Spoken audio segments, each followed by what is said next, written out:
Untitled here with a baby on the way. Hell no guys, this is just a lens. This is my first review for one of the baby anamorphics, the Iscomorphot 8/1.5. The awkward part is that this name represents two lenses.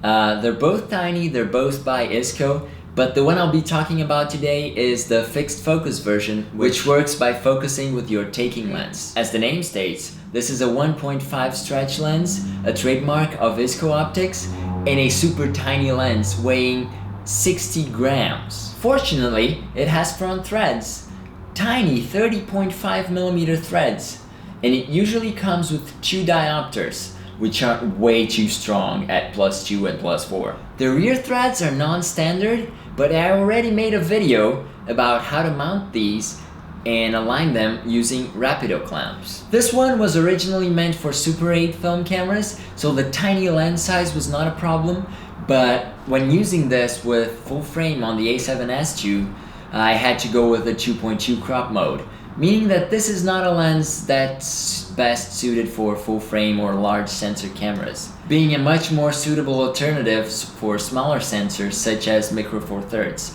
I reckon this lens should do wonders with a Blackmagic Pocket Cinema camera. Not very common online, these little things tend to go between 500 and 800 bucks, and there seems to be a steady supply, even though one at a time, on eBay Germany. Without diopters, using this adapter is a pain. It's rather soft until f5.6 or slower at any focal length, so the step-up ring for the filter threads was a must, so I could use low-power diopters besides the original +2 and +4 that came with it. When that is fixed, the image quality improves considerably. A cheap +0.5 and +1 diopters will do wonders if you're using this adapter. Wow, this baby flares! The Iscomorphot has a very pronounced and distinctive orange flare. It's completely different from what you get by using other focus-through adapters such as the Century Optics. Also, it's a good change for the Isco lenses because they usually don't flare. As a Super 8 adapter, the Iscomorphot does not like big sensors. I shot it on the A7s II crop mode, which is a 2.2 crop, and it was barely vignette free at 35mm, with glare around the corners when lighting was too strong. 28mm already shows dark edges. That means that if you're using this lens on full frame, you're gonna be vignette free from 8mm and up, which is not very friendly. I would stick with a smaller sensor and a wider range of focal lengths. Focus was hard, if not close to infinity, so I used diopters for every single shot. When the taking lenses were stopped down to f5.6 or slower, focus becomes easier, and the flares are very pleasing. Due to the combination of small rear element and full frame lenses, there were losses in light transmission. These were noticeable especially at night, when it didn't make a difference if the taking lens was set at f1.4 or f2. Focus was even harder at faster apertures, and bokeh was very subtle.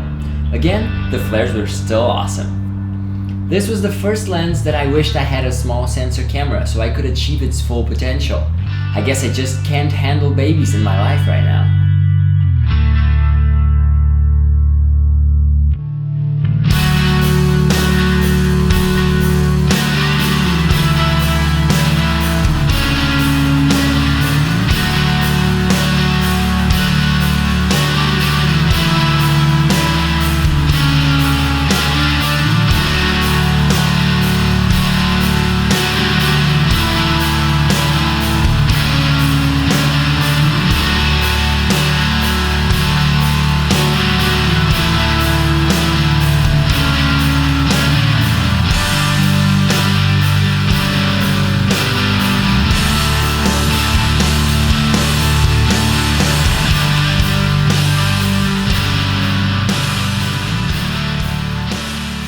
Baby lens quick review, I guess we're done for today. So just before you go out, be sure to subscribe to the channel and check the blog for other reviews and more tutorials and cool stuff about anamorphics. If you're not too late, you might be able to get one of these awesome CinemaScope t-shirts, but if I run out, just send me an email and I'll put you on a wait list. Untitled out.